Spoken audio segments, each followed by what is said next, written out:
السلام علیکم ورحمۃ اللہ. اذان دے دیں. اللہ اکبر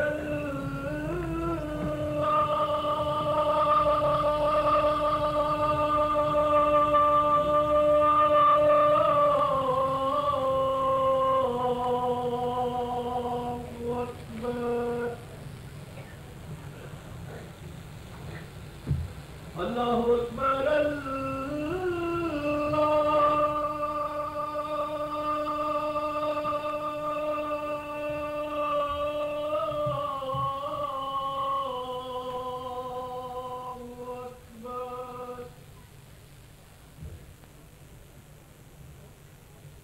اشہد ان لا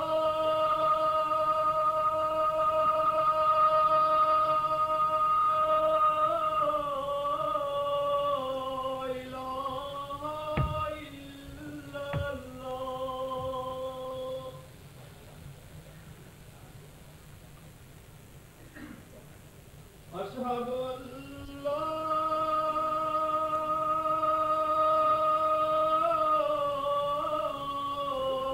إله إلا الله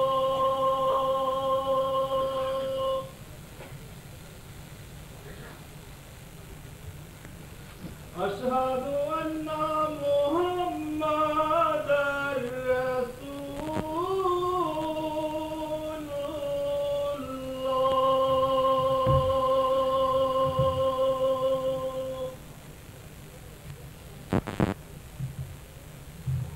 أشهد أن محمدا رسول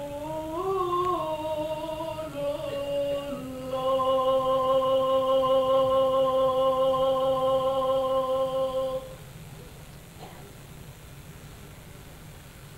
حي على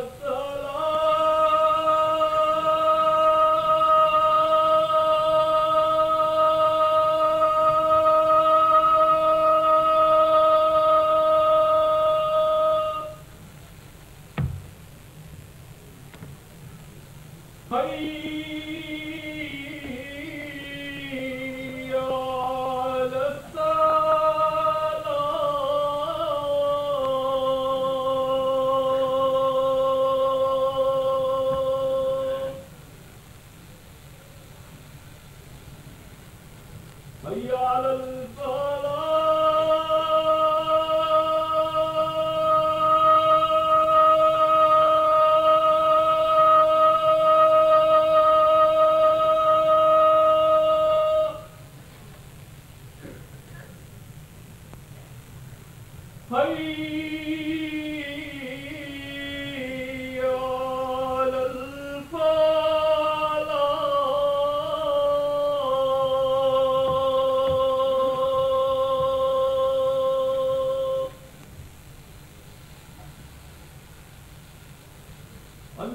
اکبر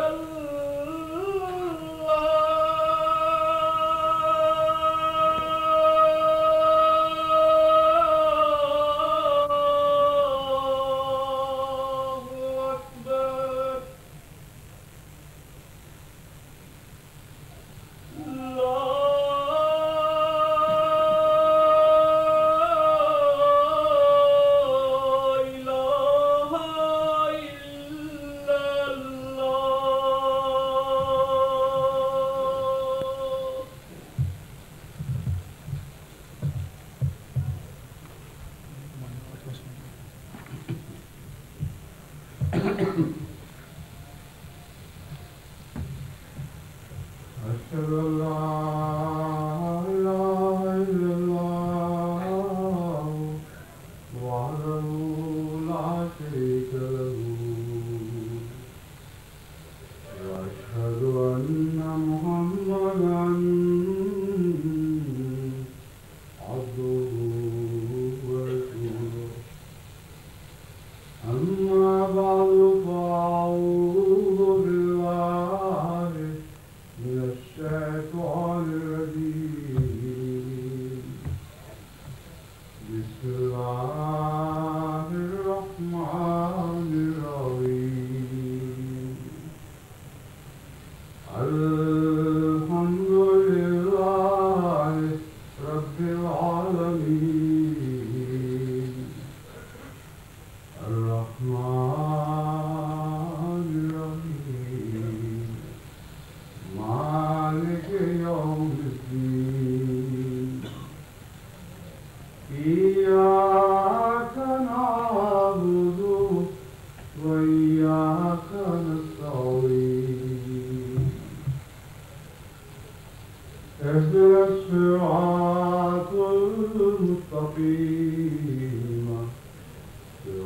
الذين أنعمت عليهم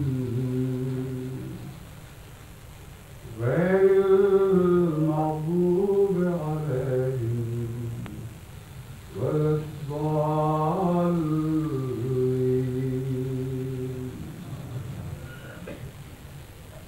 کچھ عرصے سے نماز سے متعلق خطبات کا سلسلہ جاری ہے،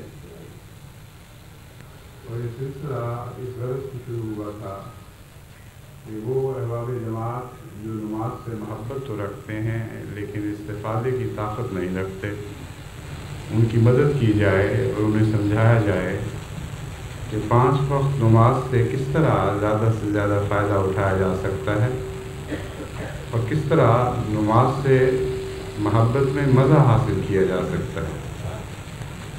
حقیقی محبت وہی ہے جس میں مزہ ہو، ورنہ محبت کی 2 قسمیں ہیں۔ ایک عقیدے کی محبت ہوا کرتی ہے، اس محبت کے نتیجے میں انسان اپنے آپ کو بعض اعمال پر مجبور کر لیتا ہے، لیکن ان اعمال میں لذت حقیقی محبت سے پیدا ہوتی ہے۔ اس سلسلے میں ایک عرصہ تک سورہ فاتحہ کے مضامین پر خطبات ہوتے رہے۔ اب میں بقیہ نماز سے متعلق کچھ عرض کروں گا۔ پہلی بات تو قابل توجہ یہ ہے کہ ہر حرکت کے وقت ہمیں سکھایا گیا ہے کہ اللہ اکبر کا اقرار کریں، سوائے 2 حرکات کے، یعنی رکوع سے اٹھتے وقت اور سلام پھیرتے وقت۔ ان کا جب موقع آئے گا تو ان پر وہاں گفتگو ہوگی۔ اللہ اکبر حرکت کے ساتھ کیا تعلق رکھتا ہے؟ دراصل انسان زندگی میں ذہنی اور جسمانی جتنی بھی حرکات ایک پہلو سے دوسرے پہلو کی طرف، ایک حالت سے دوسری حالت کی طرف کرتا ہے، اس کے ہمیشہ 2 محرکات ہوا کرتے ہیں، ایک خوف اور ایک حرص۔ خوف کے نتیجے میں انسان ایک پہلو سے دوسرے پہلو کی طرف منتقل ہوتا ہے، یہاں تک کہ سوتے میں جب آپ کروٹ بدلتے ہیں تو اس کی بھی یہی وجہ ہے، کیونکہ جس پہلو پہ آپ لیٹے رہتے ہیں کچھ عرصے کے بعد وہاں تکلیف شروع ہو جاتی ہے، اور تکلیف سے بھاگنے کے لیے آپ حرکت کرتے ہیں۔ وہ لوگ جن کو انتہائی پرسکون نیند آتی ہے وہ ایک ہی کروٹ پر پڑے رہتے ہیں، کیونکہ نیند کے غلبے کی وجہ سے ان کو یہ احساس نہیں رہتا کہ ایک پہلو پہ لیٹے لیٹے ان کو تکلیف شروع ہو چکی ہے۔ بہرحال انسان کی زندگی کے جس پہلو پر ادنا ہو یا اعلیٰ آپ غور کر کے دیکھیں، آپ کو یہی معلوم ہوگا کہ جب آپ جگہ بدلتے ہیں یا حالت بدلتے ہیں تو ہمیشہ یا خوف اور تکلیف سے بچنے کے لیے یا کسی خواہش اور تمنا کو پورا کرنے کے لیے اللہ اکبر کا اعلان ہر حرکت کے وقت آپ کو یہ بتاتا ہے کہ خدا سب سے بڑا ہے، اس سے بھاگ کر تم کہیں نہیں جا سکتے، اور اگر تم نے کسی حالت سے کسی اور حالت کی طرف منتقل ہونا ہے تو ادنا سے اعلیٰ کی طرف منتقل ہونا چاہیے، جو چھوٹا ہے اس سے بڑے کی طرف جانا چاہیے، اور زندگی کی ہر حرکت اس غرض سے ہو کہ تم اس ذات کے قریب تر ہوتے چلے جاؤ جو اکبر ہے۔ یہ بہت ہی گہرا اور وسیع مضمون ہے، اس کی تفصیل میں جانے کا وقت نہیں، لیکن میں سمجھتا ہوں کہ اشارہ کافی ہے۔ اس مضمون پر جب نماز پڑھنے والا غور کرے گا تو اس کے لیے اور بھی مضامین کی کھڑکیاں کھلتی چلی جائیں گی، اور نماز کی باہر کی حالت بھی عبادت بنتی چلی جائے گی، کیونکہ اللہ اکبر کا پیغام نمازی کے لیے صرف نماز کی حالت میں پیغام نہیں بلکہ ساری زندگی کا پیغام ہے، اور حرکت و سکون کا تمام فلسفہ اس میں بیان ہو گیا ہے۔ بس اس پہلو سے اس نماز کی حالت میں اس مضمون پر غور کرنے کے نتیجے میں زندگی کے دیگر مسائل بھی خدا کے فضل کے ساتھ آسن رنگ میں حل ہوتے چلے جائیں گے۔ اس کے بعد رکوع کی حالت ہے، اس میں ہم سبحان رب العظیم پڑھتے ہیں۔ اکثر لوگ غفلت کی حالت میں یہ پڑھتے ہوئے گزر جاتے ہیں ان کو علم نہیں کہ وہ کیا کہہ رہے ہیں۔ اس مضمون پر 2-3 پہلو خاص طور پر توجہ کے لائق ہیں۔ اول یہ کہ عظیم کے کیا معنی ہیں۔ عظیم کے معنی بڑا ہے، کن معنوں میں بڑا؟ اکبر کے معنی، اکبر میں جو بڑائی کے معنی ہیں وہ مقابلتاً بڑائی کے معنی ہیں، اور اکبر کا مضمون عظیم سے مختلف ہے۔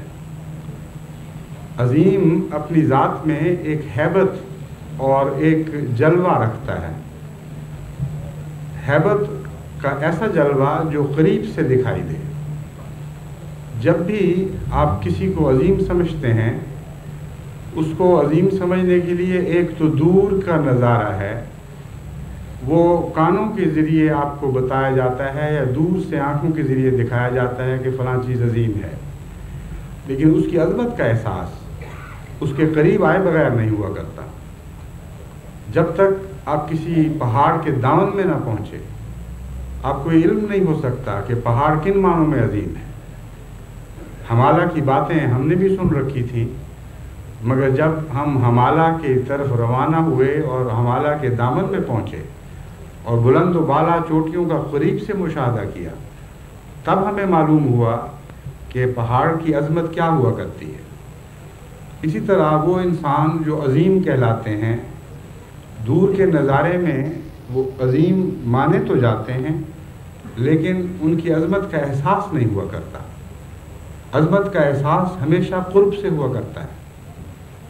یہی وجہ ہے کہ حضرت اقدس محمد مصطفیٰ صلی اللہ علیہ وآلہ وسلم کی عظمت در حقیقت ان لوگوں پر روشن ہوئی جو آپ کے قریب تھے، اور وہ جو دور کے زمانوں میں پیدا ہوئے، ان پر بھی آپ کی عظمت کو ظاہر کرنے کے لیے روحانی قرب کا نظام جاری فرمایا گیا۔ حضرت اقدس مسیح موعود علیہ السلام نے بھی آپ کو قریب سے دیکھا، اور یہی وجہ ہے کہ آپ کے قرب کی وجہ سے ہمیں بھی قرب نصیب ہوا، اور ہم نے بھی حضرت اقدس محمد مصطفیٰ صلی اللہ علیہ وآلہ وسلم کی عظمتوں کا قریب سے نظارہ کیا۔ یہی مضمون ہے جس کو سورہ جمعہ میں یوں بیان فرمایا گیا، وآخرین منہم لما یلحقوا بہم۔ کچھ ایسے لوگ بھی ہیں جن کو محمد مصطفیٰ صلی اللہ علیہ وآلہ وسلم کی قربت عطا کی جائے گی۔ زمانے کے لحاظ سے وہ دور ہیں، لیکن خدا کی تقدیر کے تابع قریب کیے جائیں گے۔ وہ آخرین میں پیدا ہونے والے اولین سے ملا دیے جائیں گے۔ بس یہاں بھی عظمت کا مضمون ہے۔ جب تک کسی کی عظمت اس کے قرب سے ظاہر نہ ہو، اس وقت تک اس عظمت کے نتیجے میں، عظمت کے احساس کے نتیجے میں انسان کے اندر تبدیلیاں پیدا نہیں ہوا کرتی۔ بس سبحان رب العظیم کا مضمون سمجھنے کے بعد انسان کو یہ معلوم ہو جاتا ہے کہ ہم نے سورہ فاتحہ میں جس خدا کی عظمت کا نظارہ کیا تھا، اس خدا کے قریب تر ہو گئے ہیں، اور اتنا قریب ہوئے ہیں کہ اس کے حضور جھک گئے اور اس کی اطاعت کو قبول کر لیا۔ ورنہ دور کا خدا اطاعت کروانے کے لیے کافی نہیں۔ خدا کی اطاعت حقیقی معنوں میں تبھی ہو سکتی ہے جب اس کی عظمت کا احساس ہو، اور عظمت جیسا کہ میں نے بیان کیا ہے قرب کو چاہتی ہے۔ بس رکوع نے اس مضمون کو مکمل کر دیا، یہ اطاعت کی حالت ہے۔ چنانچہ قرآن کریم نے اس مضمون کو یوں بھی بیان فرمایا، وَارْكَعُوا مَعَ الرَّاكِعِينَ۔ یہ مطلب نہیں ہے کہ جہاں تم لوگوں کو رکوع کرتے ہوئے دیکھو تم بھی ساتھ اسی طرح بدن جھکا کر رکوع کر لو۔ مراد یہ ہے کہ جہاں بھی تم اطاعت کرتے ہوئے خدا کے بندوں کو دیکھو، تم بھی اسی طرح اطاعت میں ساتھ شامل ہو جایا کرو، کیونکہ خدا کی اطاعت کا مضمون زندگی کے ہر شعبے پر، ہر حال پر حاوی ہے۔ اس پہلو سے جب آپ سبحان رب العظیم، سبحان رب العظیم، سبحان رب العظیم کہتے ہیں تو عظمتوں کا مضمون بھی بدلتا چلا جاتا ہے۔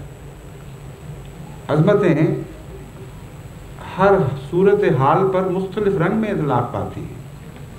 پہاڑ کی عظمت اور ہے، ایک جانور کی عظمت اور ہے، ایک انسان کی عظمت اور ہے، اور خدائے ذوالعالیٰ والمجد کی عظمت اور ہے، والمجد ذوالمجد والعلا کی عظمت اور ہے۔ وہ خدا جس کو عظمت کو سورہ فاتحہ نے ہمیں سے سمجھایا، اس کی عظمت کو قریب سے دیکھنے کے نتیجے میں بے اختیار روح رکوع میں جاتی ہے اور جسم کا رکوع اس کے تابع ہوتا ہے، اس سے پہل نہیں کرتا۔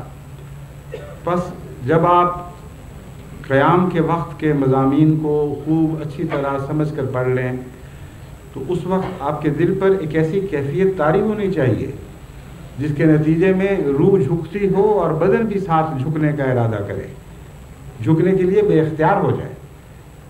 ایسی حالت کا نام رکوع ہے۔ اور اس کے بعد جب آپ عظمت کے مضمون پر رکوع کی حالت میں غور کریں گے تو 3 دفعہ کیا یہ اعتراف کہ سبحان رب العظیم آپ کو بہت ہی مختصر سا نظر آئے گا۔ اس لیے ساری زندگی کے رکوعوں کے لیے آپ کے لیے مختلف سوچوں کا انتظام فرما دیا گیا ہے۔ العظیم لفظ اور سبحان رب العظیم میں ایک ایسا خوبصورت مضمون ہے جو ختم نہ ہونے والا ہے، اور ہر انسان اپنی کیفیت کے مطابق، اپنے حالات کے مطابق، اس وقت کے اپنے رب سے تعلقات کے مطابق اس کی عظمتوں کے مختلف تصورات سے سبحان رب العظیم میں نئے رنگ بھر سکتا ہے۔ علاوہ ازیں یہ قابل غور بات ہے کہ سورہ فاتحہ نے تو ایک خدا سے غائبانہ تعارف کروایا، اور اس خدا کو آپ نے نصف صورت کے بعد مخاطب کرنا شروع کیا، لیکن وہ متخاطب جمع کی حالت میں ہے۔ الحمدللہ رب العالمین تمام کائنات پر حاوی خدا ہے، کوئی ایک وجود بھی اس کی ربوبیت سے باہر نہیں ہے، اور اس کی حمد کا ترانہ خواہ انسان باشعور ہو، خواہ زندگی کی دوسری شکلیں ہوں، خواہ جمادات ہوں، وہ سارے اپنے اپنے رنگ میں ہمیشہ گاتی چلی جاتی ہیں۔ لیکن یہ ایک عام حالت ہے، اس میں ذاتی تعلق کا پیدا ہونا ابھی انتظار چاہتا ہے۔ اس انتظار کی حالت کو خدا نے ایاک نعبد و ایاک نستعین کے ذریعے ختم فرما دیا اور ایک ذاتی تعلق قائم فرما دیا اس رب سے جو سب کا سانجا رب ہے۔ لیکن یہاں بھی اجتماعی رنگ ہے۔ ہم اے خدا تیری عبادت کرتے ہیں، یا تیری عبادت کرنا چاہتے ہیں، یا تیری عبادت کریں گے اور تیری ہی عبادت کریں گے، لیکن مدد بھی تجھ سے چاہیں گے۔ لیکن یہاں ابھی تک ایسا تعلق قائم نہیں ہوا کہ آپ یہ کہہ سکیں کہ میرا رب ہے۔ یہ تعلق ایک اگلا قدم ہے تعلق کا، اور یہ تعلق اطاعت کے بغیر قائم نہیں ہوا کرتا۔ زبانی تعریف کے ذریعے کوئی چیز آپ کی نہیں ہو سکتی، جب آپ عمل کی شکل میں اس کا بننے کی کوشش کرتے ہیں تب وہ آپ کی ہو جاتی ہے۔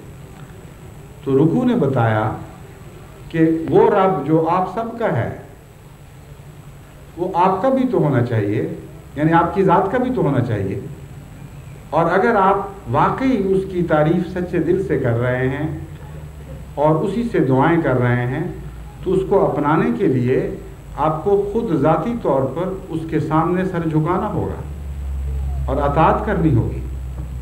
جب آپ اطاعت کے ذریعے اس کے ہوں گے تب آپ کو یہ حق دیا جائے گا کہ یہ اعلان کریں سبحان رب العظیم، سبحان رب العظیم، پاک ہے میرا رب، پاک ہے میرا رب، پاک ہے میرا رب، اور بڑی عظمتوں والا ہے، بڑی عظمتوں والا ہے، بڑی عظمتوں والا ہے۔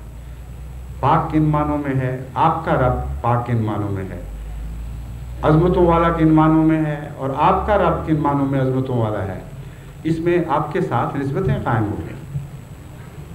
اور ایک اور مضمون نفس کے تجزیہ اور تزکیے کا شروع ہو گیا۔ آپ کن باتوں میں پاک ہیں؟ کن باتوں میں پاک ہونے کی کوشش کرتے ہیں؟ اگر بعض باتوں میں آپ پاک ہیں، یعنی اپنی توفیق کے مطابق، اور بعض باتوں میں پاک ہونے کی کوشش کرتے ہیں تو آپ کو حق ہے کہ کہیں سبحان ربی، میرا رب پاک ہے، تاکہ یہ کہہ کر خدا سے مدد مانگیں۔ اگر آپ میں عظمت کے نشان پائے جاتے ہیں یا سچی عظمت کے خواہاں ہیں اور اس کے لیے اس کی طرف حرکت کر رہے ہیں تو آپ کو یہ حق ہے کہ کہیں کہ سبحان رب العظیم، ہاں میرا رب عظیم ہے، اس نے مجھے عظمتیں عطا کی ہیں، وہ مجھے عظمتوں کی طرف لے کر روانہ ہوا ہے، بس دیکھیں اس ذرا سے مضمون کو بدل کر دیکھنے سے، زاویہ بدلنے سے کیسے نئے مضامین کے جہان آپ کے سامنے کھلتے چلے جاتے ہیں۔ اس کے بعد پھر وہ حرکت ہے جہاں اللہ اکبر کی بجائے ایک اور مضمون بیان ہوتا ہے، وہ ہے سبحان سمع اللہ لمن حمدہ، اللہ نے اس کی سن لی جس نے اس کی حمد کی۔ اگر کہیں استثناء کرنا تھا تو عام انسانی عقل یہ سوچتی ہے کہ جہاں سورہ فاتحہ کا مضمون جو حمد میں کمال درجے کا مضمون ہے، جو درجہ کمال کو پہنچا ہوا مضمون ہے، جہاں وہ مضمون ختم ہوا تھا اس کے بعد آنا چاہیے تھا سمع اللہ لمن حمد، اللہ نے اس کی سن لی جس نے اس کی حمد کی۔ لیکن اس کو بعد میں کیوں ٹال دیا گیا؟ رکوع کے بعد کیوں رکھا گیا؟ اس کی وجہ یہ ہے کہ حمد سننے کے لیے صرف زبان کی حمد کافی نہیں ہے۔ زبان کی حمد خدا نہیں سنتا جب تک اس حمد کے نتیجے میں اطاعت کی روح پیدا نہیں ہوتی اور وہ اطاعت اعمال میں نہیں ڈھلتی۔ اس لیے وہ جو زبانی جمع خرچ کرتے ہیں خدا کی تعریفوں کے، ان کی حمد گویا خدا نے سنی انسنی کر دی۔ بعض ایسے تجارب انسان کی زندگی میں روزمرہ ہوتے رہتے ہیں۔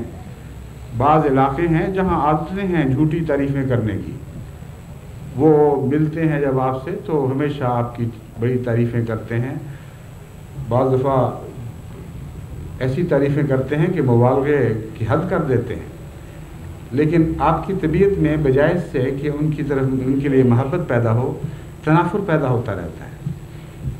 اگر آپ خود جھوٹے نہیں ہیں، اگر آپ جھوٹے ہیں تو پھر جھوٹی تعریفوں سے ہمیشہ خوش ہو جایا کرتے ہیں، لیکن آپ کا صدق آپ کو بتائے گا کہ کس حد تک آپ سچے ہیں، کیونکہ سچا انسان کبھی جھوٹی تعریف سے راضی نہیں ہو سکتا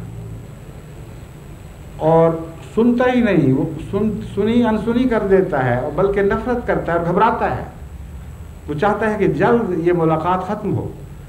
بس ایسی ہم جو دل سے نہ اٹھے اور جو گہری سچائی اپنے اندر نہ رکھتی ہو، وہ خدا نہیں سنتا۔ لیکن جب حمد کے نتیجے میں اطاعت شروع ہو گئی، جب انسان نے قربانیاں پیش کرنی شروع کر دی، جب اپنے اندر پاک تبدیلیاں پیدا کرنی شروع کر دی، تو حمد سننے کے لائق ہے۔ اور اسی مضمون کو قرآن کریم نے دوسری جگہ یوں بیان فرمایا کہ کلمہ طیبہ کو، پاک کلمے کو خدا تعالی نیک اعمال بلند کرتے ہیں۔ جب تک نیک اعمال اچھے کلمات کے ساتھ شامل نہ ہوں اس وقت تک ان کو رفعت پرواز عطا نہیں کی جاتی اور وہ اوپر پہنچتے ہی نہیں۔ بس وہ ایسی آوازیں ہیں جو عرش سے ورے گر جاتی ہیں اور اپنے مقصود اور مقام تک نہیں پہنچتی۔ بس رکوع نے ہمیں یہ بھی سمجھا دیا کہ اگر تم ایسی حمد چاہتے ہو جسے خدا سنے تو پھر اطاعت کرو اور خدا کے حضور جھک جاؤ۔ ایسی صورت میں تمہیں یہ آواز سنائی دے گی کہ اللہ اس حمد کو قبول فرماتا ہے جو سچی حمد ہے، سمع اللہ لمن حمدہ۔ اب خدا یہ کہتا ہے کہ ہاں میں اس حمد کو سنتا ہوں، اس حمد کرنے والے کی پکار کو سنتا ہوں جو سچے دل سے میری حمد کرتا ہے۔ اس کے نتیجے میں جب آپ کہتے ہیں ربنا ولک الحمد، تو یہ تشکر کی حمد ہے، یہ شکرانے کی حمد ہے۔ پہلی حمد جو سورہ فاتحہ کی تھی اس کے قبول ہونے کی خوشخبری رکوع کے بعد آپ کو عطا کی گئی، اور یہ دوسری خوشخبری ہے۔ اس خوشخبری کے نتیجے میں اظہار تشکر کے طور پر آپ پھر جھک جاتے ہیں اور کہتے ہیں ربنا ولک الحمد حمدن کثیرن طیبن، ایسی حمد جو نہ ختم ہونے والی ہے، بہت بڑی وسیع ہے، طیبن پاک ہے، اس میں کوئی نفس کی ملونی شامل نہیں، وہ تیری خاطر ہے، اپنی بڑائی کی خاطر نہیں، مبارکن فیہ، اس میں بہت سی برکتیں ہیں۔ سوال یہ ہے کہ حمد میں برکتوں سے کیا مراد ہے؟ حقیقت یہ ہے کہ جو حمد واقعی سچی ہو اس میں سے نئی حمد پھوٹتی رہتی ہے اور وہ ہمیشہ بڑھتی چلی جاتی ہے۔ ایک ایسا